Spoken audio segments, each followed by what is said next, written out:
My name is Eva Bradley, and I'm the International Director for the Danish Institute for Human Rights. The Danish Institute is an international or the national human rights institution of Denmark, which means that we are a state institution, but independent of the government. We have a national and international mandate by law. That means that in Denmark we are monitoring the human rights situation, whereas internationally we are more in an advisory and facilitating role, and that's also what we are doing here today. Before introducing the panelists, just a few practical points for this event. As you know, we are trying to make it a training and learning event, so we will also try to be very interactive in the event. So we're experimenting a little bit with technology and ask you to bring forward your cell phones and log up to this website. If you do that, it will ask you for a code, as you can see at the top here.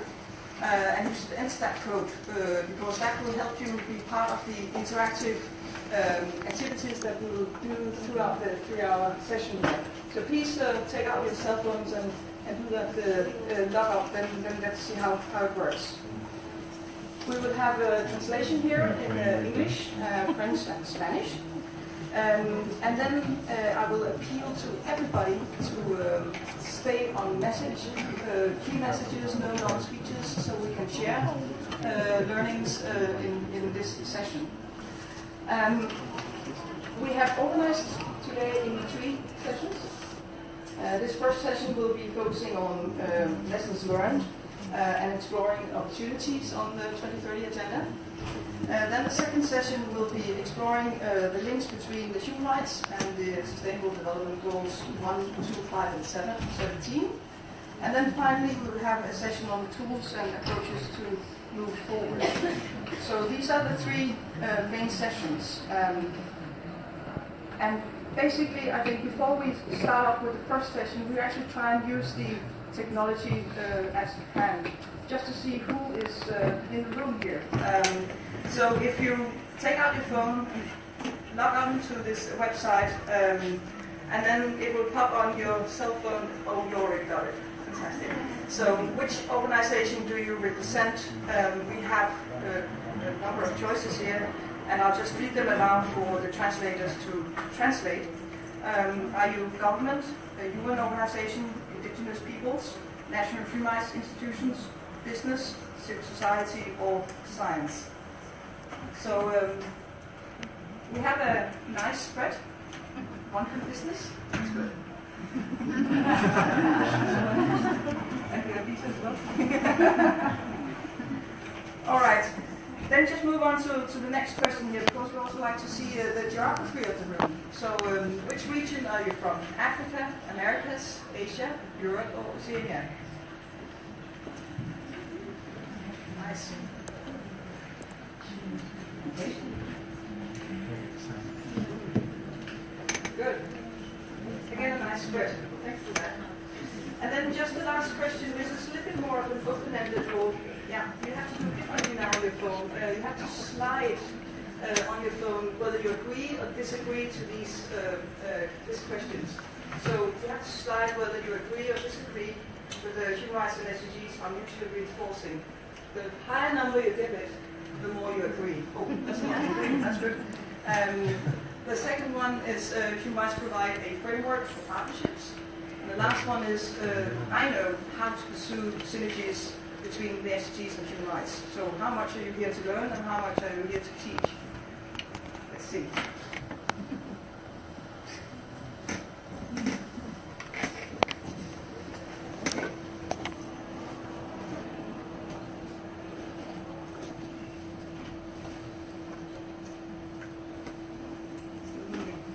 That's great. So we have some convergence on the linkages. That's excellent. And we have people here that have some things to offer, and we're also in the listening mode. So we appreciate that.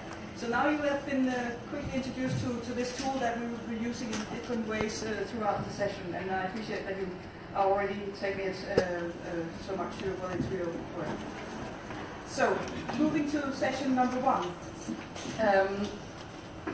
I think we've heard throughout the week here, and we'll probably also begin next week, the whole discussion about synergies and human rights and synergies between human rights and sustainable development. What we've tried to do here today is really to focus on the need to operationalize these synergies, being a little bit more practical about exploring this, perhaps be better at showing the benefits. Benefits like policy coherence at country level, better coordination, more accountability if you make the linkages, but also creating a level playing field for business to operate. So hopefully we'll be able to see more of that in order to really unleash the transformative potential of the 2030 agenda. Of course, that also requires partnerships, and this event, I think, reflects such partnerships. With the panels, you will see that we actually have representatives both from government, business, UN agencies, NHIs, civil society organizations, and academia. And that is the spirit of the 2030 agenda, to actually prepare the ground for that kind of partnerships. And I can guarantee you that all the panelists throughout 3 hours here will be really sharing how they're using their respective mandates to protect and promote human rights in the 2030 agenda. What we'll try and do from the moderator side is to extract the lessons learned, the good ideas, and see how we can then feed that into also the future implementation of the SDGs. So this is just setting the agenda for this first session, and I'm really proud and happy to introduce the panelists here that are a really well represented crowd. First of all, I have Ambassador Ike Petersen, who's actually my own boss. He's the permanent representative of Denmark. And before coming here, you were the State Secretary for the Department for Development Policy. So, very welcome to you, Ambassador Petersen. And what I'll do is ask the panelists, I will introduce them individually, but ask all the panelists to take a question, which is basically, what is it that is important to you to promote human rights in the 2030 agenda? So, first of all, the floor is yours, please. Thank you very much, Eva, and thanks for the invitation, and welcome to everybody. It's good to see you again. We have been colleagues for many years, working closely, and I'm very impressed by the high-tech introduction that you presented, but I'm not surprised because he's always a few steps ahead of the rest of us on that. I'm sure one time later today there will be some slides with some bubbles and so on, because that's normally what I got from Eva, but it was always right to the point, as is this session. So good to see you. I think I will just say a few words seen from the perspective of representing a member state here in New York in follow-up and implementation of the agreement on the 2030 agenda. I'll look from here what are the challenges, but I know later on it will be a bit more detailed, and I would have loved to stay on for learning a lot as well, but I had to leave a bit earlier.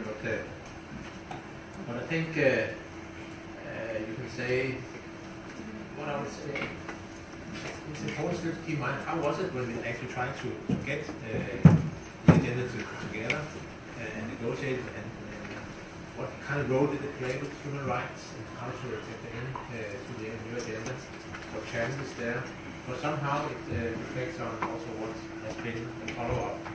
So, and there I think the two issues of follow-up, that there's the whole thing, because sometimes, as we know, we have adopted big agreements in the UN, and then maybe they didn't mean that much in the aftermath. So what is it that makes this difference, and how can we actually see it in different ways? And finally, because one of the questions here was human rights sets the stage for the SDGs, and what is vice versa, and so on. I think that's the point that is, what is providing framework for what here. I think that's actually interesting also to know a little bit about. So first on the and many of you will know that, but how did we get the human rights into the 2030 agenda as it is today? And maybe we're not all equally happy about the result, but it is actually a quite good result. bearing in mind that the UN has always been very, silo, still is, and that's why we're pushing a lot for reforms at the moment. We have development here, we have human rights thing, and then we have peace and security. And you can say, of course, we talk about sustainability. We had for many years the Rio track, and then we had the NDGs and so on. Development one side and environment on the other side. The major thing about the 2030 agenda is we all got it integrated into each other. You have first and foremost the sustainability environmental track and the development track, but it's also all the other things. Goal 16 in particular on rule of law.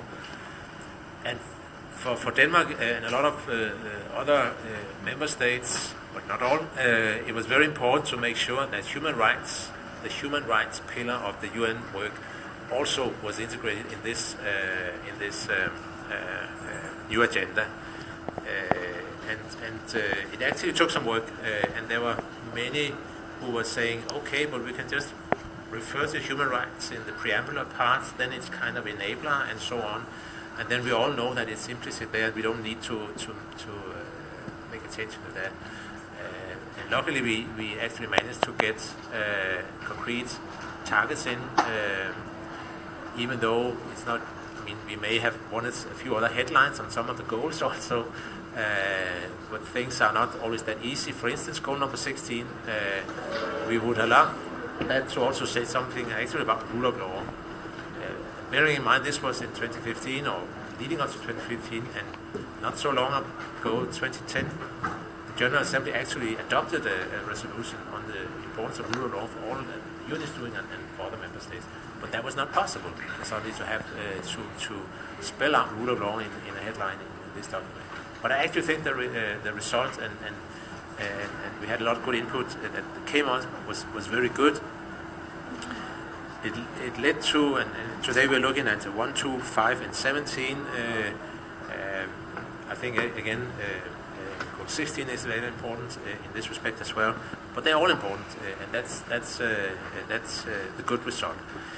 And what is also very important to remember when we talk about the 2030 agenda is that this is not, as some was kind of talking in the beginning, this is not another UN program, and this is not up to the UN to implement the 2030 agenda. This is a political agenda adopted by heads of state of the member states.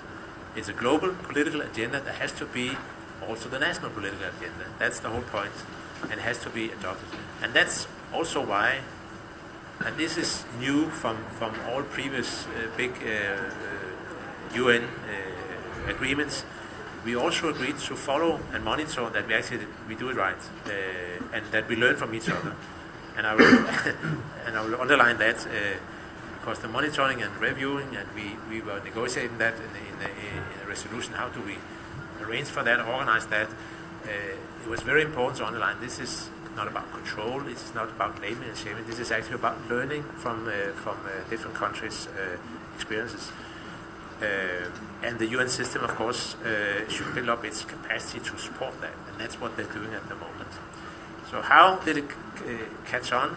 Actually, beyond expectations, you can say, if you look at a lot of and Eva talked about partnership of the partners, the stakeholders, and so on. I think I actually been very, very encouraged to see the engagement from business, from civil society, from academia, from all kinds of groups.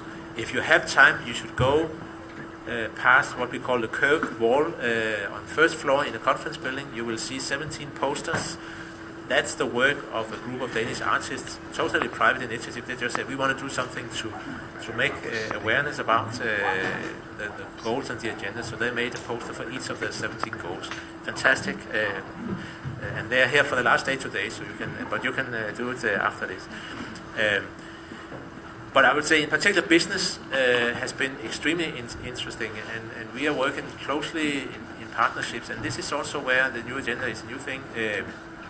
It's not just about finding funding. I mean, the finance for development part is very important for the and so on, but this is about making sure that, first of all, those investments that would have been made anyway, because there will always be some investments, they are done in a sustainable way, and then that we mobilize even more investments to do it. And we have had a lot of good response from business. I always like to quote from one of the Danish business leaders saying, you know, if you want to be in business 20, 25 years from now, you have to think in terms of sustainability.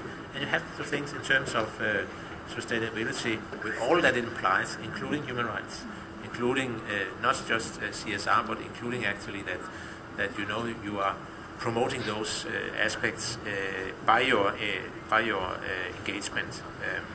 So that's actually quite interesting and very good, I think. I think another major element was it's actually the national reviews. Already last year, for the first high-level political forum, we had 22 volunteers. This year, the double, 44. Denmark is one of them.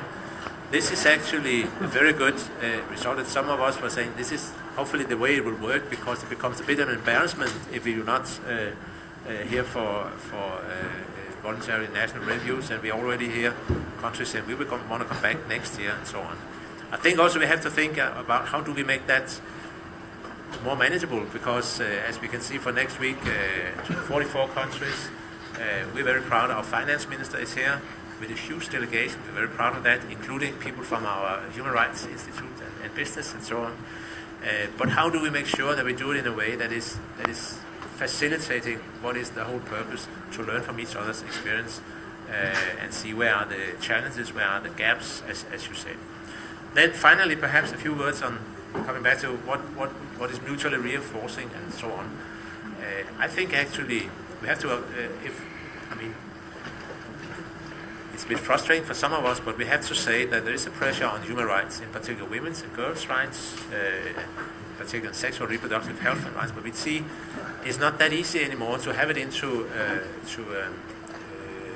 outcome documents and so on. We've seen that in the past few years in the Committee on CSW for for women, CEDAW, but also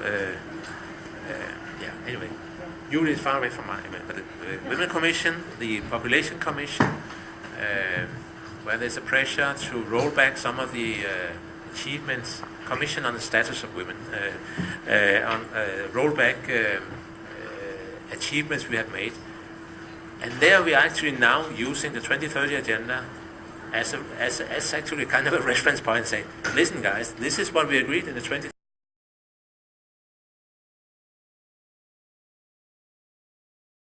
necessary if we want to achieve sustainable development, achieve the goals.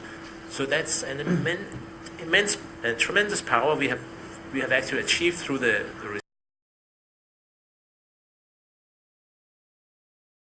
and make sure that we do not roll back those gains. Thank you. Thank you very much. Thank you very much, Iben, and I think that is a beautiful segue to the next panelist, especially on the business being important in this setting. And here I'm happy to introduce the next speaker, Lisa Kinkel.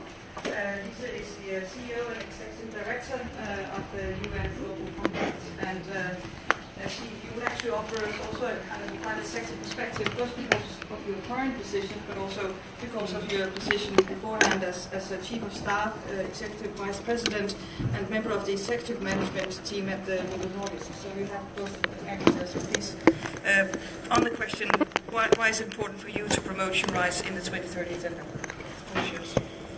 Thank you very much for the invitation to be here today and for this opportunity to answer I think, very, very important question. So I just want to start by saying a very few words about the UN Global Compact to those of you that may not know who we are. Global Compact was founded 17 years ago by Kofi Annan, with the view of creating a compact between UN and business to sort of give globalization a human face. So Compact was founded on 10 principles that relate to the environment, human rights, anti-corruption, and labor. So 3 of our principles relates directly to the human rights area. So we started being 40 companies that joined Compact 17 years ago, and today we have more than 9,500 across the world working with us here in New York and with our more than 70 local networks throughout the world. So all companies submit a report once a year where they report on their progress on these 10 principles, including human rights, what their dilemmas and problems and progress is. So when the SDGs were adopted 2 years ago, it was a very important and quite a dramatic event for the UN Global Compact, because how would we combine the 10 principles that we were founded on with the 17 new goals and the 2030 agenda? But we have done that in a very clear way. So we say the 10 principles, including human rights, that defines responsible business, and that is what all companies that are participants in the Global Compact must adhere to. Then we say that the new 17 goals, they are the lighthouse, they are the direction to create a better world for all. So they are a very clear set of priorities that companies can look at and use as a sort of compass for how they want to drive their business. So we have been running a big campaign for the last couple of years now that we call Making Global Goals Local Business, because we think this is all about putting the goals into action now, and it needs to happen on the ground in partnerships with other organizations. So what is the role of business in supporting the 2030 agenda? Well, first of all, business were very closely involved in the consultation process that took place 3 years before the SDGs were adopted. So I can assure you that many businesses feel a big ownership to the goals as they look today, because they feel they have had an influence and they have been part of framing the goals. So what we see very clearly now is a huge interest and momentum among companies throughout the world in actually understanding, so what do the SDGs mean for their business? And what we encourage companies to do is to take the spirit of all the 17 SDGs and implement that spirit into the heart of their business strategy. So, of course, there might be 3 or 4 or 5 goals that are most relevant for the companies, but we also encourage them to embrace the entire agenda. And we have excellent examples only within these 2 years of companies doing that in an amazing way. So if I should just give you a couple of examples, I mean, now we are a little bit Danish in the panel up here, at least some of us. So I think it's fair to mention a couple of Danish companies, of course, Novo Nordisk, Novozymes, Danfoss, Grundfos, Maersk, that have really taken the goals into their business strategy work. But we also have companies from other parts of the world, Latin America, China, other parts of Europe, where we really see this sort of strategic perspective. So shortly after the goals were launched, we took the opportunity to ask 1,000 CEOs in the Global Compact membership group how they felt about the new goals. And we actually had 87% of CEOs stating that they felt quite certain that the SDGs and this agenda would be strategically important for their business development in the coming years.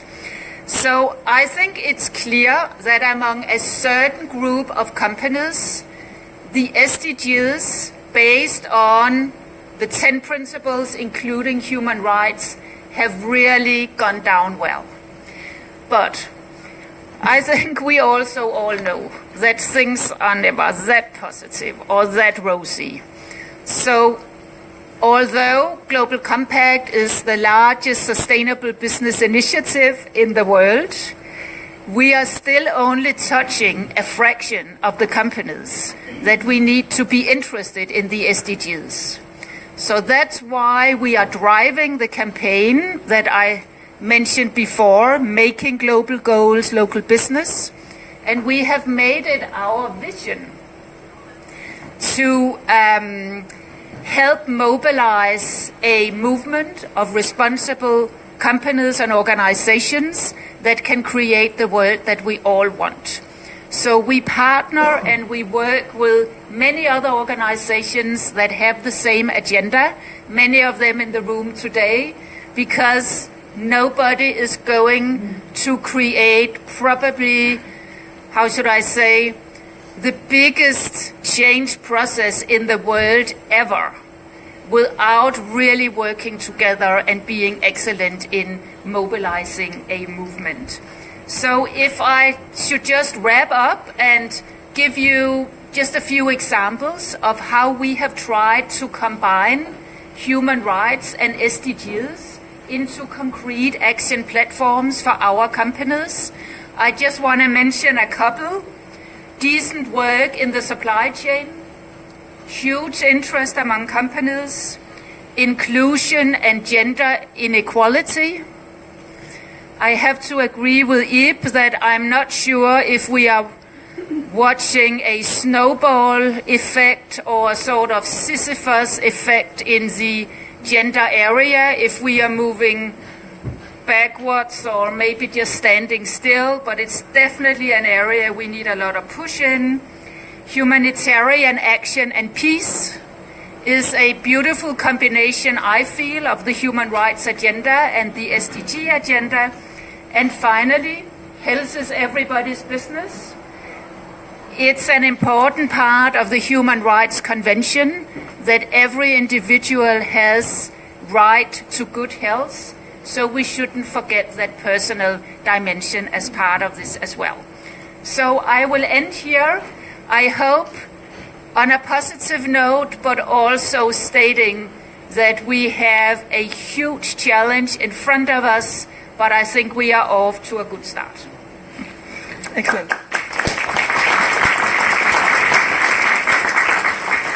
Thank you very much, Lisa, and putting global goals to local business, I think is a very good slogan, but also, as you say, it needs a lot of work.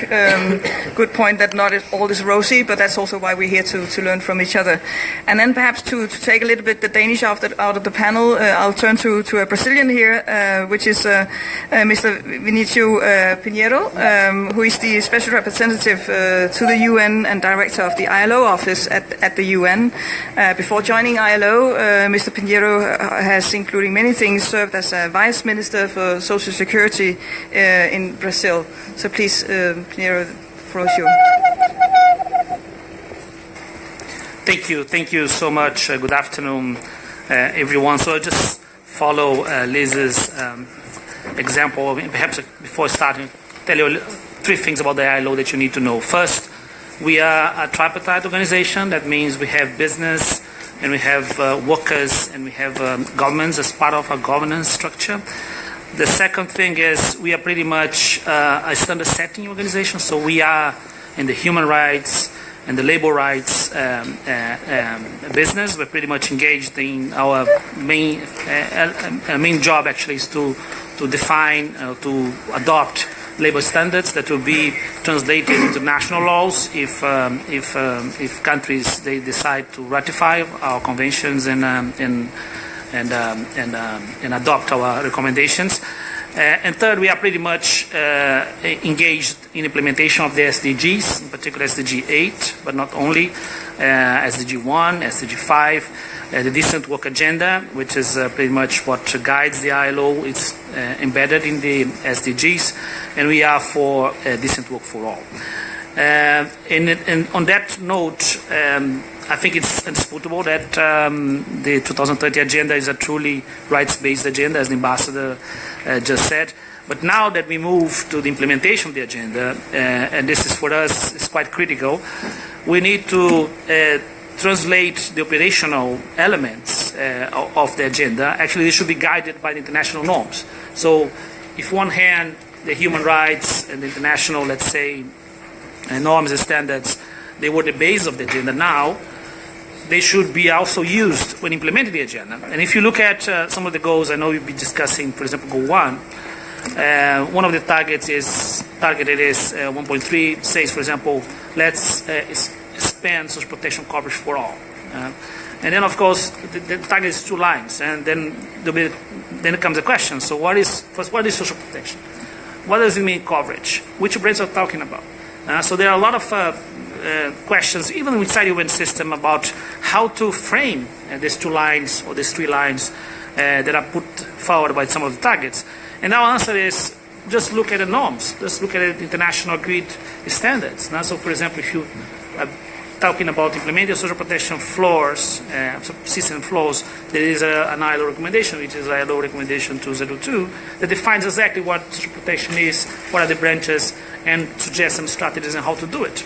So for us that are involved now in the repositioning of the UN development system, one of the elements that we are putting forward very strongly is that we should be guided by the normative agenda. So, and this is true for UN agencies or for development agencies that are supporting countries.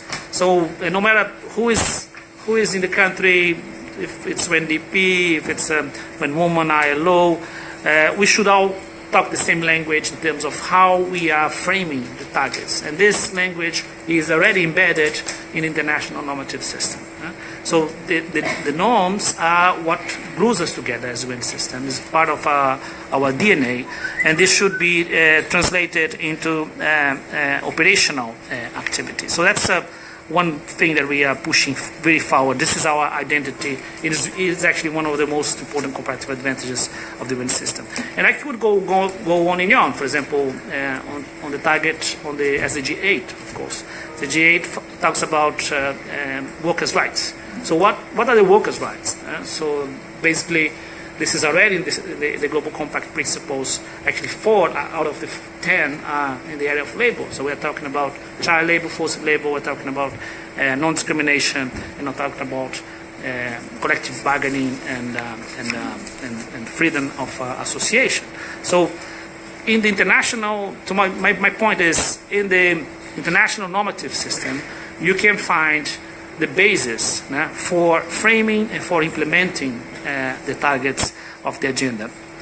It's true in our own strategy in the ILO, we are moving forward a campaign for ratification and implementation of ILO standards as part of the SDGs implementation strategies.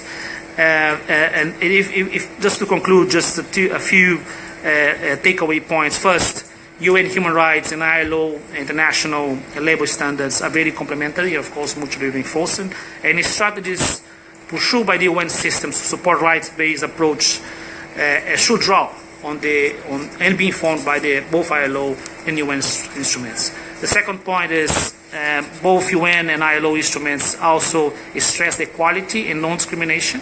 And this should be one of the bases in delivering the promise of leaving no one behind.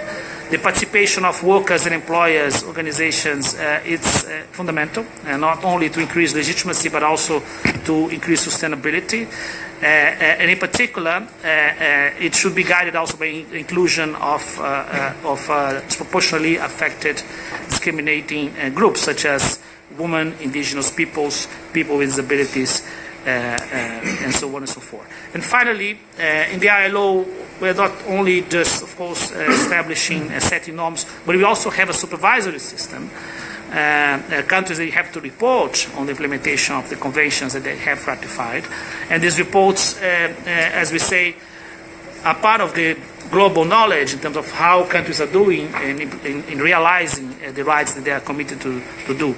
And this supervisory machinery, of course, is at the service of the HLPF and of the SDG supervisory structure. Now, so we're trying to link as much as possible all the work that we're doing in terms of reviewing, supervising, and the implementation of the SDGs with the HLPF work. Thank you so much. Thank you very much, Mr. Pinheiro. And that brings us to the next speaker, which is Mr. Alvaro Pop, who's from the Indigenous Peoples Major Group, and also the former independent expert and chair of the Permanent Forum on Indigenous Issues. So please, Mr. Pop, on the question, why is it important for you to promote human rights in the 2030 agenda?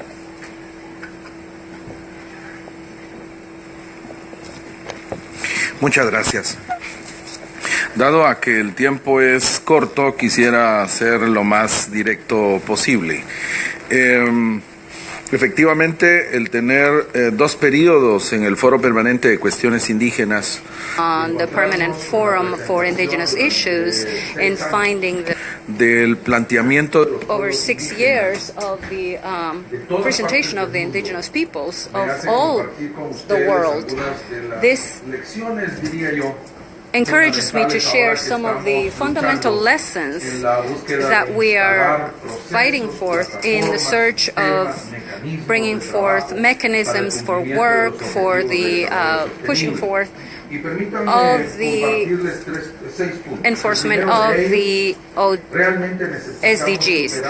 First of all, we must overcome the gap with people. All our efforts and the objectives of the millennial goals and now the SDGs, there has been a great gap between the individual dynamics of people, their worldviews, their aspirations, and their standards of life, and the logic that from the states and from the UN agencies, we are working in pursuit of development. It is imperative to have a more authentic dialogue in terms of those processes of aspiration that all peoples pursue. I believe that in talking about human rights, we talk about these issues.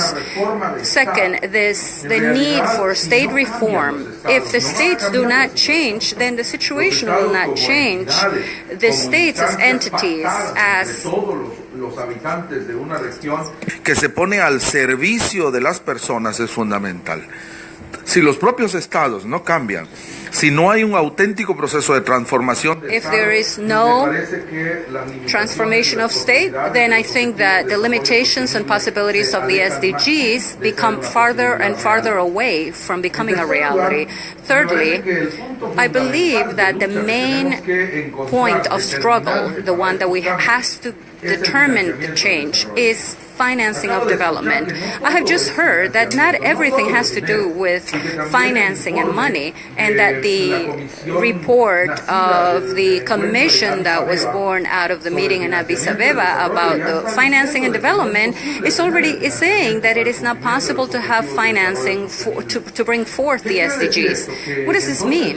That then bringing them forth is not possible. 2 years after their start, we are now abandoning this possibility. So discovering means of financing from the states themselves, I believe, is the ultimate solution.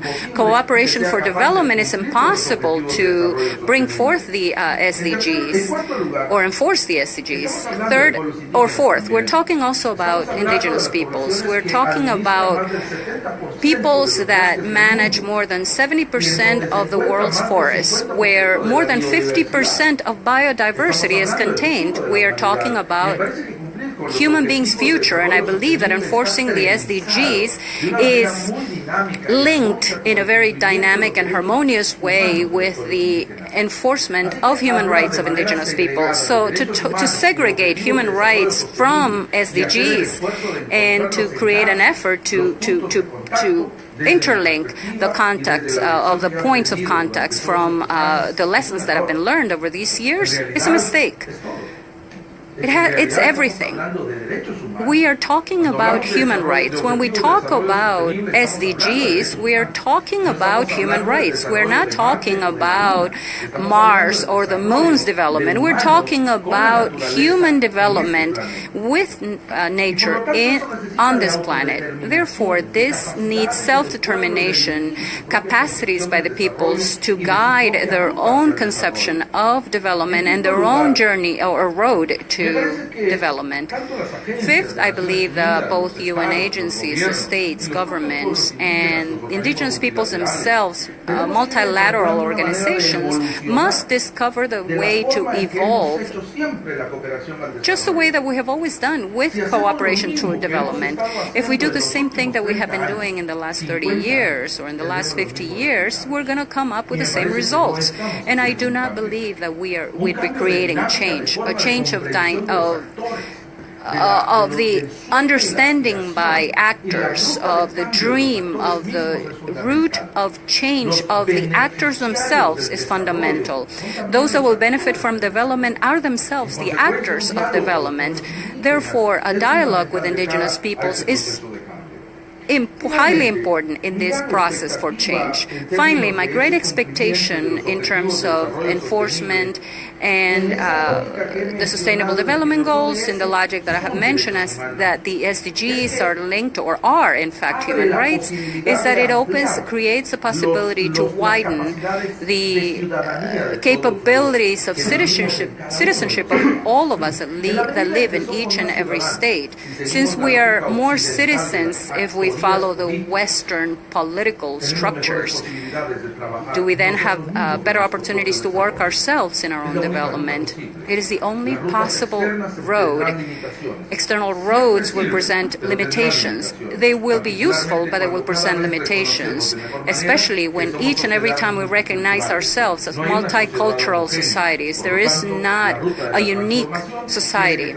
Therefore, transformation has to bring this capability. The SDGs must also be seen from this approach of human rights with the capability of identifying them as more strategic ones. And I believe there are two. One, SDG 16, which talks about deep reform in eradicating inequality, and 9, which have capabilities or possibility to trigger development. Thank you very much. For these forceful points, both on dialogue but also widening the citizenship. I'll give the floor now to Professor Alan Miller, who is the Special Envoy for the Global Alliance on National Human Rights Institutions. Alan also has a past as the chair of the Scottish Human Rights Commission, amongst other things. Alan, please give your thoughts on why it's important for you to promote human rights and the SDGs, please.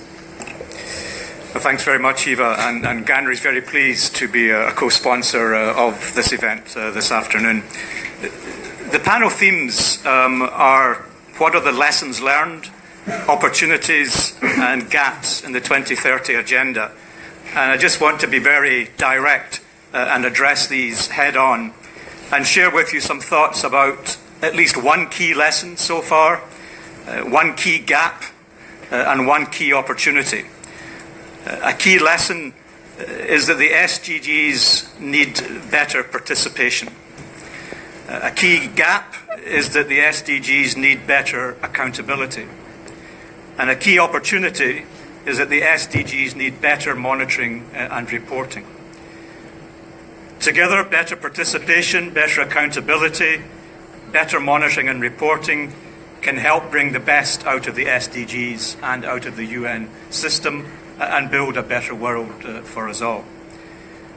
So just to share some thoughts on the first key lesson, better participation.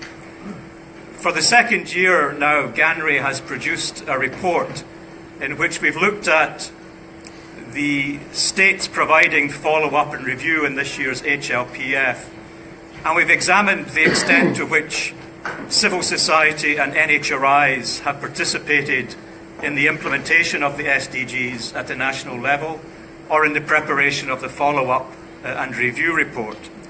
And also more broadly as to what extent is there an enabling environment in those countries in which there can be broad participation of civil society and NHRIs. And it probably won't come as a major surprise to any of us that we have found that there is a shrinking democratic space in very, very many countries around the world. And we found that there's therefore a very mixed practice in terms of the extent to which NHRIs and civil society have so far been able to constructively engage with the SDG process. And we found that there's therefore a very clear need for the development of consistent good practice in the participation of civil society and NHRIs and other non-state actors, like business, for example, in the SDG process. And positively, it may be that the SDGs do provide an opportunity to counter the shrinking democratic space. It seems to be a way in which governments do see potentially the merit of engaging with NHRIs and civil society, and perhaps that they don't in other areas. So the SDGs is an opportunity to also tackle the shrinking democratic space. A key gap is we need better accountability.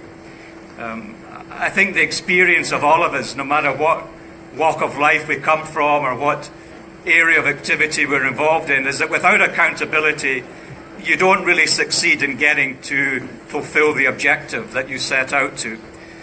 And we don't have to look very far to see the benefits of improving accountability. If we just look at the experience to date of the Universal Periodic Review, one of the relative success stories of the UN human rights system, and one of the reasons for that is real efforts to try and increase the genuine accountability of member states in their reports to implementation of the human rights treaty obligations. So not only does the state report, but also the UN system itself gives reports from a variety of internal sources as to the degree to which the treaties are being implemented in those countries. NHRIs provide parallel reports and have speaking rights, and also contribute to, therefore, a more rounded understanding of the human rights situation in the country, as also does civil society participate and provide parallel reports. And they're all systematized. That's part of the structure, part of the process of the Universal Periodic Review. A key opportunity, I think, is better monitoring and reporting, and developing a human rights-based approach towards that. That means looking not only at the outcomes, what is happening, the data, but also the structure. That is the governance, the legal policy framework, the commitment, and the process. How is that implemented? For example, perhaps through budgetary priorities, so that we get, therefore, not only what is happening with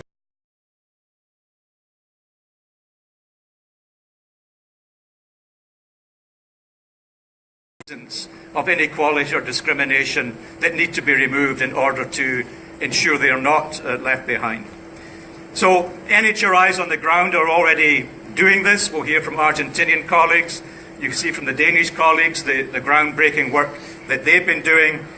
And GANRI is very, very keen to cooperate with all other actors to better integrate a human rights-based approach into the implementation and encourage the high-level political forum to give NHRIs a right of participation, to bring this experience on the ground to that forum.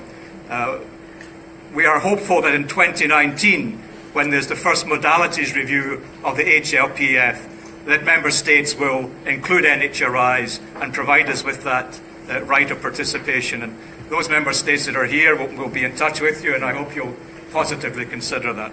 Thanks very much. Thank you very much, Alan, and certainly also on the last point here. Yes, as an NHRI, we would be also working hard to get that kind of access. What we'll do now is actually opening the floor for a couple of key lessons that you might want to share with us. And at the same time, what we'll do is also use the Mentimeter here, so give everybody a chance to also write in some of the lessons that you have. So we'll have it on the screen as we discuss. So if you put in words here, we will also perhaps be able to reflect on that. And Sarah will be the one that comes with some views on this at the end. But I just wanted to have perhaps one or two key lessons that you wanted to share from the floor in brief statements. We'll be able to dive into that in the other sessions as well. So I'll open the floor for some comments here. Key lessons. Who's writing in? Who is raising their hand? No lessons? Please. Thank you very much. My name is Monserrat Solano. I'm the head of the Costa Rican National Human Rights Institution, and I just wanted to share very quickly the importance of having a more democratic structure at the national level for the implementation of SDGs.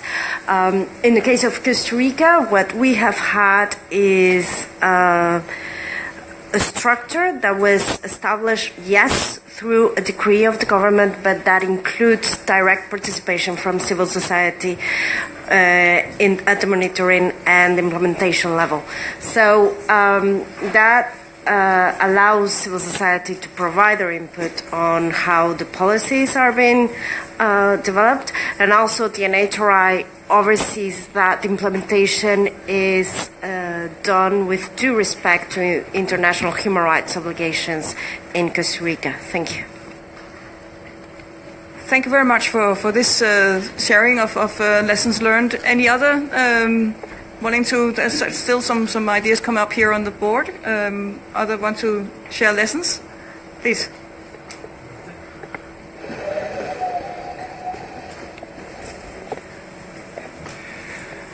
Bueno, yo voy a comentar algo. I'm going to tell you a comparison with what Mr. Alvaro Pop was saying. Our ministry had 6 different themes. Some of them were dealing with health, education. Based on the SDG, we restructured our ministry and we removed the area of human rights, because human rights are everything. So all of the areas share that vision. Just there's no area mainly focused on human rights. There is an area that deal with disadvantaged people, with these persons with disabilities, indigenous peoples, but there's no specific area dealing with human rights. That's all I would like to say. Thank you very much. Perhaps room for a last, I had a hand here, and then we'll give the floor to Sarah. Please. De Argentina, de Sociedad Civil. Hello, I'm from Argentina, from the civil society.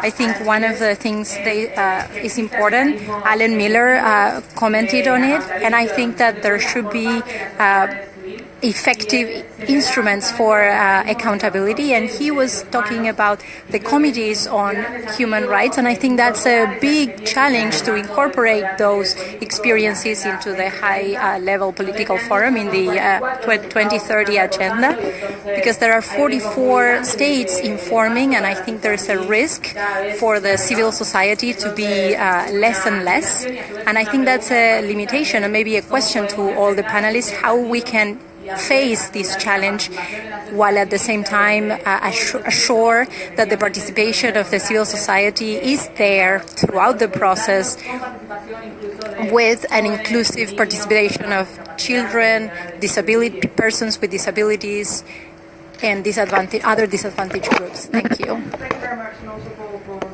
addressing the panel here.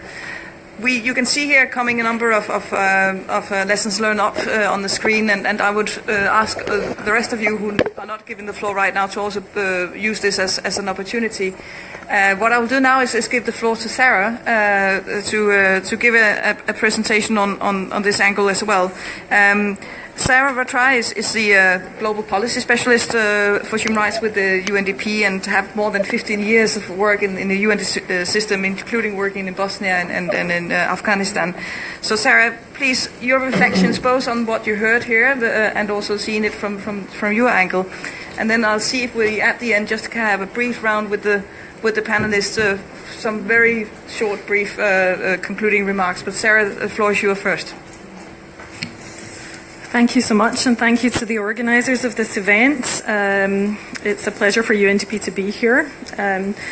I've been asked to respond, but I also want to reflect a little bit on what's been said from a UNDP perspective, and of course some of these very interesting comments which are coming up on the screen in front of us right now. And one of them, which I think has come up a few times so far, is the inseparability of the concept of human rights and the SDGs. And of course that's critical, and that's something that's been emphasised many times. But I would extend that point further, not just to stipulate the inseparability and indivisibility, but also to clearly state that both agendas are mutually reinforcing. Progress towards human rights is progress towards the SDGs and vice versa. The SDGs are a blueprint for human rights and the realisation of human rights. And certainly for UNDP, we see both as two sides of the same development coin, so to speak. And I think that when we look at the lessons learned and the opportunities in the SDGs, we also have to take just 30 seconds to reflect on where we came from and why the SDGs are framed the way that they are, because we know in the Millennium Development Goals there was tremendous progress made on many critical development challenges. Tremendous numbers of people were lifted out of poverty, tremendous numbers of people received access to maternal health, and great progress on many other fronts in the MDGs. But we also know that there were critical pockets of societies, critical groups in societies that didn't share the development gains across societies. In fact, inequalities deepened and broadened, both between states and within states. And I think when we look at the opportunity for the SDGs, we need to really reflect on the points that the gentleman from ILO was referring to, which is looking at the SDG agenda as an indivisible agenda, both for civil and political rights, but also for economic, social and cultural rights collectively, that this is one of the tremendous opportunities that we have in utilising a human rights-based approach, which I think has been mentioned by a number of the panellists. And in that respect, of course, it's critical to think about the issues of in relation to the theme, for instance, of the HLPF this year, of the multidimensionality of the deprivations that many peoples face in realising their rights and in making progress towards the SDGs. And one thing that hasn't been mentioned as prominently as it often is in these panels is the concept of leaving no one behind, and how critical that is as we move on from the MDGs to the SDGs, and we look specifically at overcoming these real barriers that people face, and Mr. Pop, of course, referred to some of those in the context of the Indigenous community. But as we talk about leaving no one behind as well, that we don't have a siloed approach to it, that we don't consider it to be only one aspect or one type of discrimination that's structural, that the discrimination and the blockages that people face in making progress are multidimensional. They relate, of course, to positions of certain groups and societies. They also relate to issues of resilience, issues of governance, issues of geography, and we need to have an approach that incorporates all of these different elements to really make the progress we need. One last point I think I want to mention is really the integration of the agenda. It's not the case, at least it doesn't appear to be the case from early research, that the same amount of effort is being, or the same amount of resources is being deployed across the SDG agenda. We have to understand, and I think we do understand, that access to healthcare, access to education, gender equality will have an impact on the number of people that are lifted out of poverty. Having a peaceful, just and inclusive society in relation to Goal 16 will assist with gender inequality. The agenda is integrated, and our efforts also have to be integrated as a UN system and as partnerships with civil society and with the vital national bodies such as national human rights institutions. Because I think one of the other key messages we've heard is the importance of participation and accountability in the process. And it has to be indeed a partnership, and that is what the resolution asked for, global engagement. Recognising these are member state obligations, but asking for global engagement, and that's one of the 5 Ps of the agenda, along with peace, the planet, prosperity and people. So I'll close on that. Thank you. Thank you very much, Sarah, for basically also wrapping up a little bit on this session. I'd like to just give a quick opportunity for the panelists to come with some final reflections if you want to. Alan, a short remark? Yes, it's just to really emphasize that for Ganry, the SDGs are absolutely a strategic priority. They are front and center of all of the activities and the strategic planning and operational work that NHRIs do. And why? Because they underpin the solutions to all the problems that in the field we are facing every day. Conflict, counter-terrorism measures, forced migration, poverty, climate change. So the SDGs are for these times, and we really must seize the opportunity to use them to build a better world. So many thanks for the opportunity. Lisa? Thank you very much. This has been a very inspiring panel, and I think there are really a number of important things that we can take away. So I was reminded about the importance of mentioning John Rugger's Business Principles on Human Rights as a piece of work that I personally have felt really have helped business understand and integrate what human rights is all about. And I think back to Alan's comments, it's really important at this moment in time that we do provide this kind of guideline and standards for how we would like the SDGs to be adopted by different stakeholder groups. And since I represent business today, I just want to bring up that at the UN Global Compact, we are working on creating a blueprint on leadership for the SDGs for business that we will launch at our summit in September. And we will also have a go at using all our good data on the 10 principles and the SDGs from our companies reporting to begin to publish an annual impact report. It's not going to be perfect, I can guarantee you that. It will cover a sample of companies, but I think it will help drive this agenda for accountability, reporting, measurement and KPIs that are very important when you have such a great set of rules. Thank you. Short comments or? Yeah, just one comment. Actually, everything I want to say is already written there, so it's coming up. Yeah, it's fantastic. No, thank you so much. It was an amazing comment. All right, Mr. Pope. Gracias.